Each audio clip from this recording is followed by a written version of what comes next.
Okay na? Nakakapag-record ka, Mika? Okay.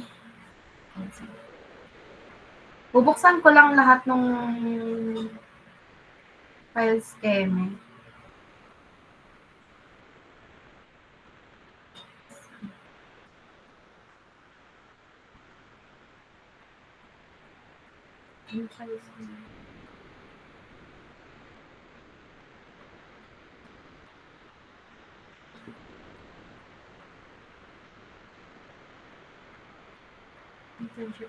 Okay, mag-start na tayo. Unahin muna natin yung sa good moral kasi yun yung parang medyo asap. Hindi naman siya totally asap. Actually, hindi siya asap talaga. Pero ipaprocess na natin para mababawasan yung isipin mo. Yung sa good moral, kailangan kong i-compile lahat ng request slip na sinend ko sa inyo if kaya nyong mag-print. And another ay registration form nyo. Yung registration form ay ayun yung napiprint sa portal. Yun yung tawag dito. Basta yun yung napiprint sa portal, yung COE, yun yung tatawag ng COE, yung Certificate of Enrollment. Yun yung napiprint sa portal. Tapos, ang isa pa sa kailangan na i-comply per block for processing ng good moral ay payment slip.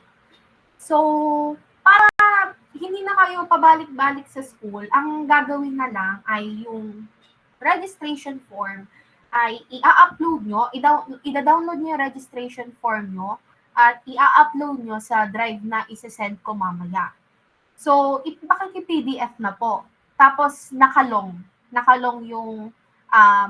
yung registration form na yun. So, ang file name ay kung ano yung surname nyo, naka-caps lock. Gets ba yun, yung una? Yung pangalawa ay i-upload yung yung request for good moral. So, kung titingnan nyo yung good moral, ganito siya. If hindi nyo pa nakikita at tinatamad kayo magbuklat or nakapag-print na kayo,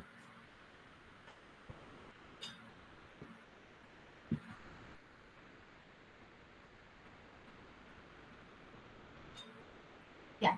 Kita na, di ba? Kita na. Yan. Ayan yung yung request for certificate of good moral. Sa isang page, dalawa yan. Kita nyo, dalawa. Tapos, dalawang page yan. Yan ay back-to-back. So, bale, etong request for certificate of good moral na file na to ay good for 2 persons. So, back-to-back siya dapat ipiprint. Bawal dalawang page, tas yun, saka ipiprint. Basta dapat daw back-to-back yan. So, ang gagawin, dahil dalawang tao ang pwedeng maano na to sa isang file, ang naisip ko ay ganun ang gagawin. Dalawang tao, isang file. Bale, ganito magiging, share run. Share run. So, sa isang request slip ng Certificate of Good Moral, ganyan yung magiging hatian. So, isasend ko din yan mamaya. So, kung gusto niyo screenshot niyo na. So, kung sino yung magkasama sa isang box, yun yung, tawag dito? Isang file, isang box na yan. Kunwari yan, isang file lang kay Florence, at saka isang file kay Florence at kay Char. Isang file kay Mika at saka kay Angela. So, bale, dapat ang file na maa-upload sa drive natin ay 20. Kasi 20 na pair yan. Tapos, 21 pala. Isa ako. Wala akong pair. So, bale, isa lang ako. So, 21 na files lang yon. Gets ba? Yung sa request slip. Typewritten yung request slip. Typewritten.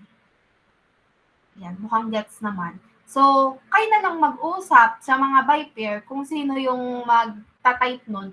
Ang kailangan naman sa request slip ay nakita niyo naman, di ba? Ang kailangan sa request slip, yung pangalan nyo, yung SR code, yun lang. Yun lang yung parang kailangan yung itanong sa kanila. So, kung titingnan niyo yung request for Certificate of Good Moral Character, dito sa, ayan, pabalik-balik ako. Dito sa third box, para hindi niya na itanong sa akin kung anong ilan.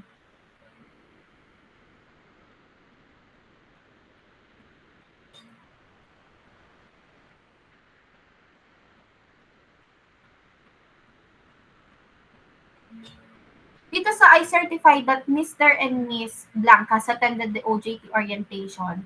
Ayan ay Mr. and Miss pangalan nyo. So dito din, I certify that Mr. and Miss tas pangalan nyo ulit. Tas wala kayong ilalagay dyan sa minor offense at major offense. Ewan ko lang kung, wala kayong ilalagay dyan. Ewan ko lang kung may malalagay ang OSG dyan, kung, ay OSG, Office of Code. Yun, sa ang guidance dyan kung may malalagay sila dyan. Depende na lang kung mayroon kayo record sa kanila. Di ba may record na sa mga klase natin? Hindi ko na lang sasabihin ko sino. Basta hindi ko lang sure kung paano kung pag may minor offense. Pero ili-leave alone nyo lang yung minor offense at major offense. Basta yung Mr. and Miss, yun lang yung lalagyan mo. Pati yung signature over printed name, keme-keme yan. Gets ba? Ang date. Ang date po ay, anong date sa Friday? 11. July 11, 2025. Gets ba? If hindi gets, magsabi. Alin ang hindi gets?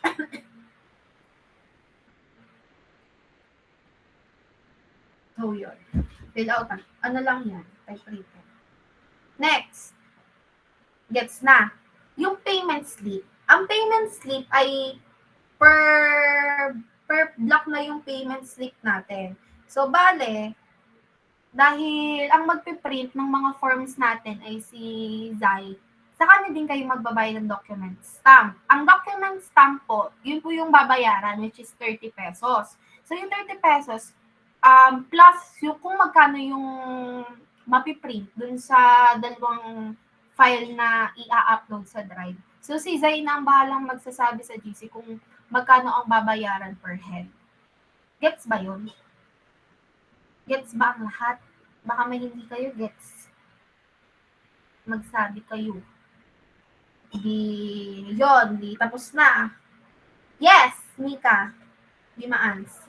Itatanong ko lang yung sa registration form kasi yung kay EJ, yung iniraise ko sa'yo na nagpapa-enroll siya sa akin kaninang umaga. Hindi ko pa din siya na-enroll dahil wala pang slot. Yon. Si EJ pa lang ba ang hindi nakakapag-enroll? Hindi pala intayin si EJ. Shucks. Si EJ lang ba ang hindi pa nakakapag-fully enroll? Sa thesis yun, no? Yes po, thesis po. Kasi 40 lang ang slots sa thesis. Bale, may 3 dyan hindi makaka-enroll. Yung isa, si Jefferson. Sino ba yung isa? Sino ba isang hindi naka-enroll sa thesis? Sa OAT. Sa OJT, meron din isang hindi makakapag-enroll sa OJT. Okay. Wait nga lang. May kakausapin tayo.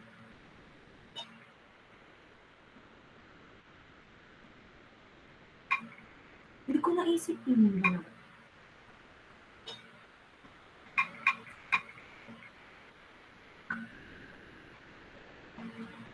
Basta yun. If kaya nyo nang i-process ngayon, yung mga nakapag-enroll na, i-process nyo na. So, nandito ba si Zai? Hindi tayo matutuloy sa Friday, Zai, if hindi agad siya magagawa ng paraan. Hindi naman siya need kasi kailangan ng perma ni,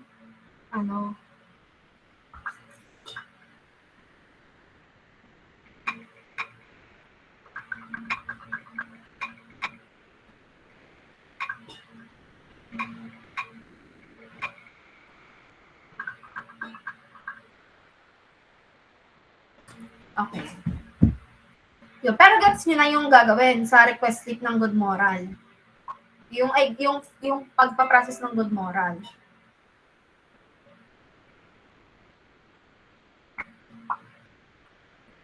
Kung gets na, wala naman kayong tanong. Ang deadline nun, sige, i-comply na natin. Ang deadline ng lahat ng yun, pati payment, ay bukas daw ng gabi. Sabi ni Zai. Para if ever man na magkaroon agad ng slot, ay ma-process agad ni EJ yun. Ilan lang naman ang iintayin eh. A-announce din ni Zay yung deadline nung files at saka nung payment. Makikireact naman if magpo-proceed na tayo sa other requirements. Mabilis lang to. Kung sa other requirements. Nakaka-stress. Very nakaka-stress ba? Okay. Yung requirements, dun sa 10 requirements na sinend ko sa GC, yung galing sa SS ng G-Forms, 5 doon ay galing sa student portal. Yun yung acceptance letter, internship agreement, OJT timeframe, parent consent form, tsaka registration form, which is yun yung kapag nag-enroll na. Yun naman ay makikita niyo agad sa portal. So, titingnan nyo kada file kung sinong kailangan pumirma doon kasi itong acceptance letter at saka internship agreement, may need yan ng perma ng representative ng company na pinag-applyan nyo. So, titingnan nyo yung mga files na pinag-print nyo at pinag-download nyo kasi baka mamaya, bago ipapasa nyo na may kailangan pa palang pumirma doon na other party. So, titingnan nyo maigi. So, yun. Responsibility nyo na yun. Another ay sa good moral, okay na. Yung signed and evaluated curriculum, ayan ay sabi daw ni Loreno, nag-try silang humingi kahapon, ayaw na nila ng isa-isa. Pero if may kakilala kayo nakakuha na, sila kasi nakakuha na bago pa mag-enrollment. Yan ay sabi ng registrar ay saka lang nila i-release yan kapag may schedule yan. So wala pa kaming balita talaga about doon. So ang schedule nun ay either by block or by program kasi kasabay natin ng DSA at public ad sa OJT. Ang laman kasi ng evaluated curriculum, actually, akala ko yung curriculum lang mismo ng program natin. Yun pala ay yung lahatan ng grades, tas kung ilang units ang naipasa, ilang units pang matitira, yun yung Hindi siya kailangang i-CTC. Tas yun, sa registrar siya mismo manggagaling, window 1 or window 2. So, abang na lang kayo ng announcement if may maibaba na sa amin kung kailan ng schedule. So, yun. Next ay yung Certificate of Attendance to Pre-Internship Orientation. Yan ay matatanggap after ng orientation natin sa Monday. So, paalala ko lang yun, kung hindi kayo nagbabasa ng announcement sa GC, meron tayong online orientation lang sa Monday, 8:30 to 11 ata, via Facebook Live. Yung insurance certificate naman ay, yun po ay by block.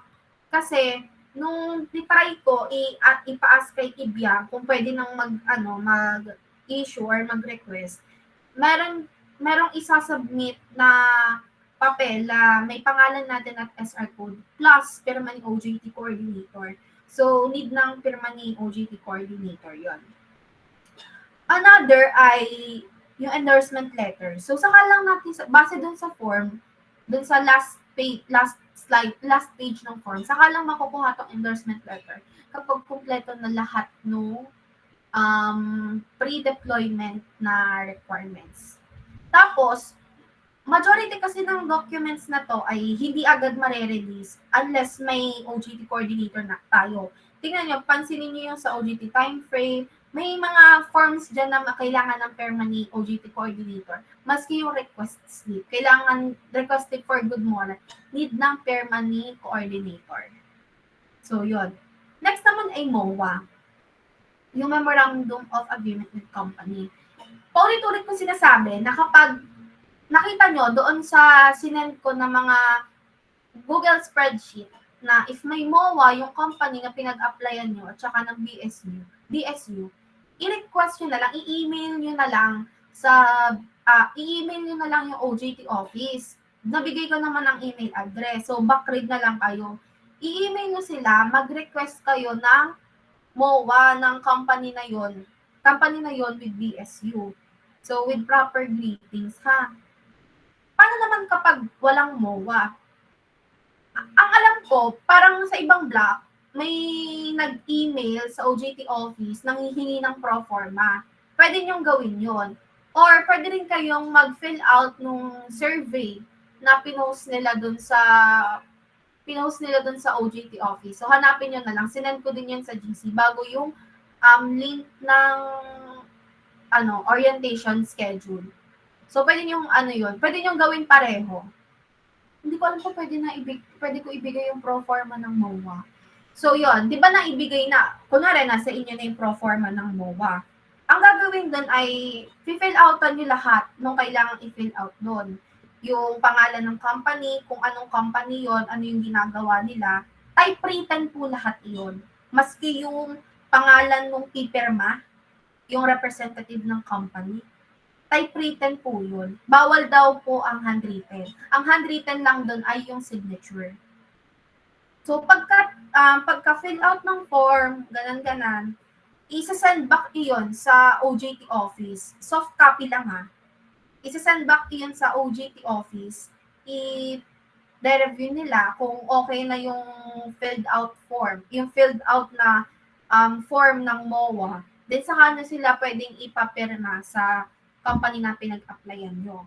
Ang sabi sa akin nung OJT office, dapat ang company ang pipirma mo. Company muna ang pipirma ng MOA. Tapos saka pipirma ang university. May case na ayaw ni company na pumirma muna. Ang gusto ni company ay si university muna. Yun yung case ko. Putang ina, nai-stress talaga ako sa pokrant ng yan. Ako, ang gusto ng company na pinag-applyan ko ay university muna ang pipirma. So, hindi ko pa alam kung ano sagot doon. Hindi ko rin alam kung may ganong case sa inyo. Pero feel ko naman parang majority sa inyo ay may MOA na ang may MOA na ang company. Itatanong ko. Aking i-import. Tapos, update ko rin kayo pag ganun mangyayari. Kasi, isa sa requirement ng company ay MOA. Isa din yan sa need nila. Kasi, minsan ang gusto ng company ay pagkabasa ng MOA ay gusto nila may paadagdag siguro. Depende sa review ng legal team. So, yun lang naman. 6:32 na. May tanong ba kayo? Tuloy pa rin ang pag-upload ng mga files at pagsasend ng bayad kay Zai regarding dun sa request slip ng MOA, ay ng Good Moral. Napakapatrabaho. So, yun. Kung wala na po kayong tanong, ay pwede na po kayong mag-leave. Maraming salamat po.